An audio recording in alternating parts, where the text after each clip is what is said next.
Am I the a-hole for refusing to pressure my grandfather to give my stepsister the family diamond? Context. I am 25 female. My parents have been divorced for 15 years. My dad has been married to his wife, Laura, for 10 years. Laura has 2 daughters, Katie 26 female and Sam 22 female. My dad is very close to Katie and Sam and considers them to be daughters to him. The grandfather I'm referring to is my dad's father. My grandfather has a diamond that belonged to my great-grandmother, and it's something of a family miracle, since my grandfather managed to find it after World War II. Unfortunately, he lost his mother and sister in the war, so he saved the diamond to be for the next woman in the family, to be set into an engagement ring. Now, my grandfather has a thing about blood and family. Namely, if you're not blood, you can be family, but you're not in the family. And I'm pretty sure this is somewhat related to his trauma, but it might be a generational thing. Because of this distinction, his aunts were not allowed to use the diamond for their wives' rings, because then the diamond would belong to the wife and the wife is not blood. I am his only biological granddaughter, so it was always presumed that the diamond would go to me. I got engaged last year and I didn't end up using the diamond for the ring. The diamond was not a color or the cut of the style I wanted, and my grandfather knew that. He offered to have the diamond recut, but I begged him not to because it is very valuable, and I know how much it means to him. So, he agreed that when I get married, he will set it into a necklace to be worn on my wedding day instead. Now, Katie is going to get engaged soon, and my dad is likely to be asked to walk her down the aisle. Laura asked my grandfather to give her the diamond for Katie's ring, since she is basically my father's daughter. My grandfather said, and I quote, "Not even over my dead body," and that the diamond will stay in the family. That said, Laura, my dad, and Katie are now extremely upset. My dad suggested maybe I could ask my grandfather to let them use the diamond, since I hadn't used it for a ring anyway, and that he considers Katie part of his family and will be forever. So it should be okay for her to have it, especially since she is older, so the first woman as it were. My grandfather would probably relent if I asked him, but I said no, because I would feel too guilty. That diamond is all my grandfather has left of a family he lost in the most horrific circumstances when he was 9 years old. They don't even have graves. That stone is literally all he has to remember them. What right do any of us have to dictate what he does with it? Katie, Laura, and my dad have all been texting and calling about how hurt they are, that I am letting my grandfather exclude Katie from the family, and that I already have a ring. Why can't I just help my grandfather soften and let Laura and her kids be part of the family? I'm holding firm on it for now, but should I be? Now for the top comments. The diamond is all my grandfather has left of a family he lost in the most horrific circumstances when he was 9 years old. They don't even have graves. That stone is literally all he has to remember them. What right do any of us have to dictate what he does with it? Not the a-hole. I love you for this. For this statement alone, the diamond should go to you. Allow him to set it in a necklace and wear it all the time. It will make your grandpa happy. Not the a-hole. Reading between the lines, it seems your grandfather lost his family specifically because of their blood/genealogy. It makes sense that his own survivors matter so much to him. Not the a-hole. As much as they may be upset, it's not theirs. Your grandfather wants it to go to someone genetically related to him, not to someone brought into the family by marriage. His reasoning is exactly the same reason he didn't give it to the women marrying into the family. Grandpa has a right to say no. Your dad and stepsisters will just have to get over it. The hard truth is that they are not his grandchildren. They are step-grandkids, and family heirlooms don't typically pass down to stepchildren, especially with an older generation. And they became his step-kids as teens. It's not like he's been in their lives since they were babies. They likely didn't grow up viewing him as their grandfather at all, and while he may like them, they aren't his grandkids by blood or by social convention given their ages. Even if the kids had been adopted at birth, it wouldn't matter. They still wouldn't be blood relatives. Opie's the only one entitled to that diamond, as she's the only one genetically related to the grandfather. Opie's not the a-hole. Next story. Am I the a-hole for not bringing a cake to a wedding I was uninvited from? My now ex-best friend got married this Saturday. I was supposed to be the maid of honor, but she removed me from the wedding over a dispute regarding my makeup, hair, and disinterest in the wedding. She uninvited me from the wedding after I told friends my side of the story. I was responsible for the cake at the wedding but canceled the order because I was uninvited and wanted to be reimbursed for all of my investments in this wedding. I told the bride I wasn't going to bring the cake over for them, The new maid of honor went to pick up the cake and learned that I had canceled the order. They were able to get another cake, but it apparently wasn't as nice. The bride, groom, and my sister who attended told me it was unfair to cancel the cake. My sister thinks I should have let them enjoy their special day, and then later discussed getting my money back. The bride refers to the cake as a gift and claims that a gift cannot be returned. The groom just agrees with literally anything his precious wife says. More info, please. What was the dispute? Why did she accuse you of being disinterested in the wedding? What actually happened here? I work at a job where I'm expected to drop everything and come in at work. She was upset because I was leaving during wedding planning meetings, and I also requested to style my hair differently and she got upset.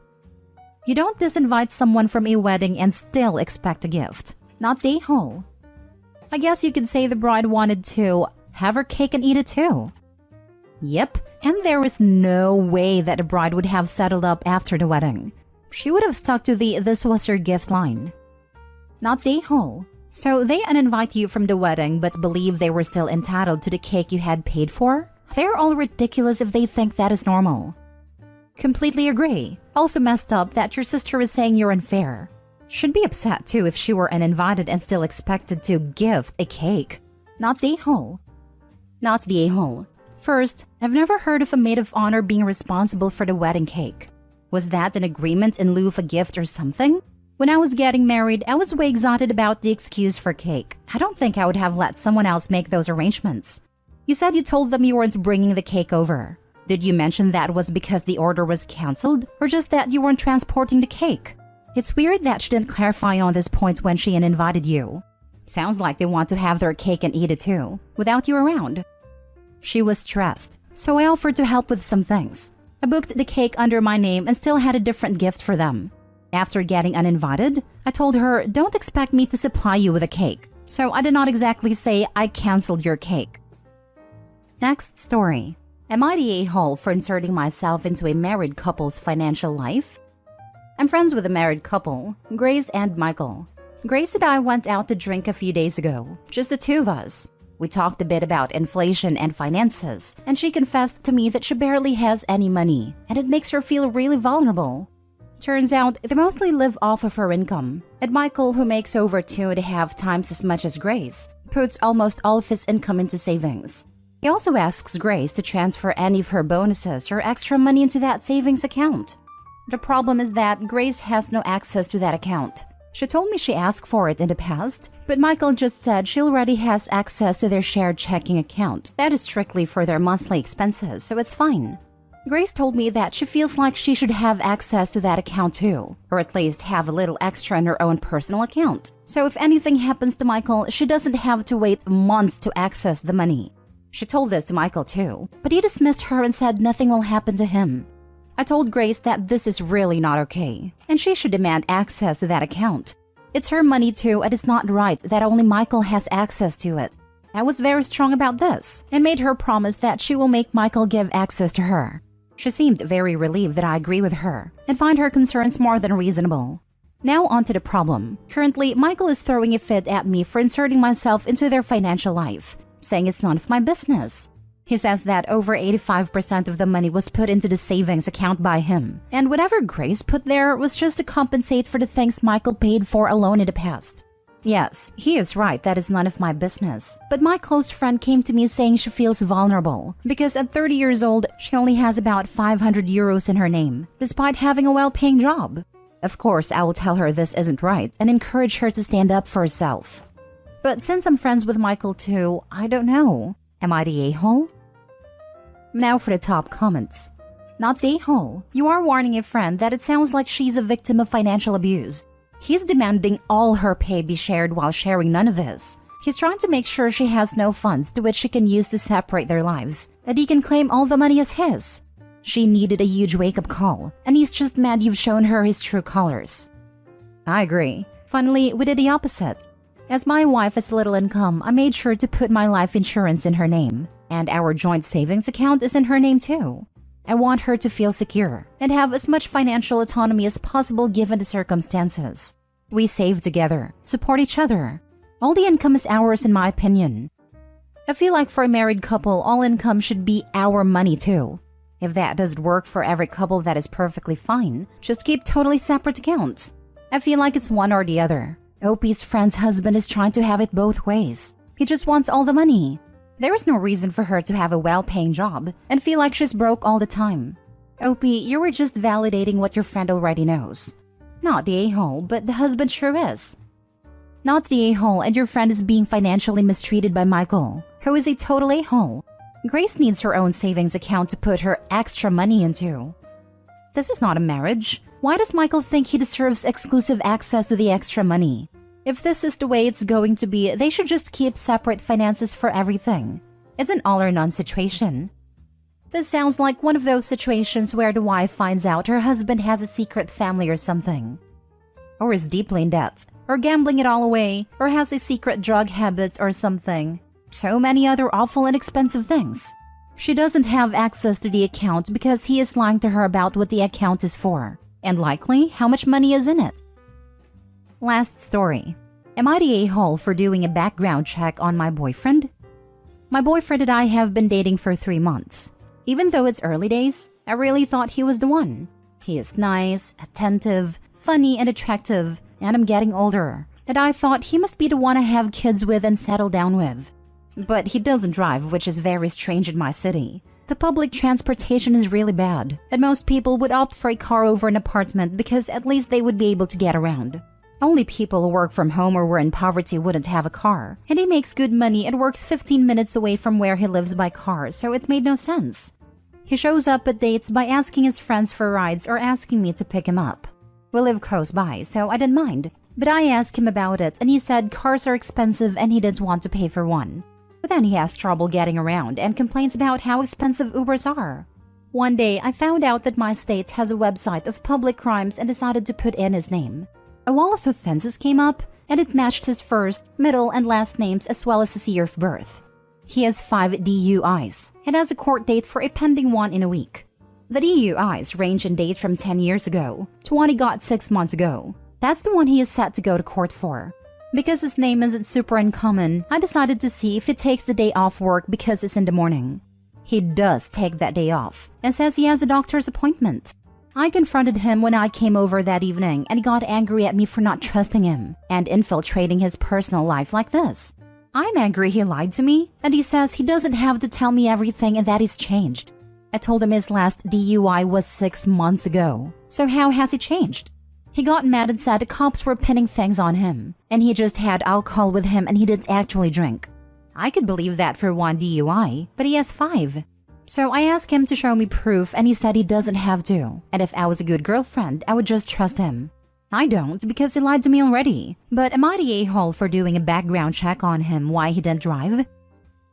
Not the a-hole. Committing crimes that put other people's lives at risk isn't your personal life. Just dump him now. Dude can't even take responsibility for something he's been arrested for 5 times. Plus, if you've been arrested 5 times, guaranteed he's driven drunk multiple times where he didn't get caught. As someone who works in the justice system, I can say this is totally true. I see this all the time. I once had someone driving under influence to court. Although I live in another country, the people who do this are the same. Not the a-hole. Multiple DUIs can indicate a lot of things. And besides that, I honestly think more people should do a background check on their significant others. It could have been a lot worse than a DUI with no casualties. He wasn't honest about it and got angry when you found out. Might want to reevaluate if this is the guy for you. Might want to reevaluate. Red flags OP. These are your red flags telling you to run.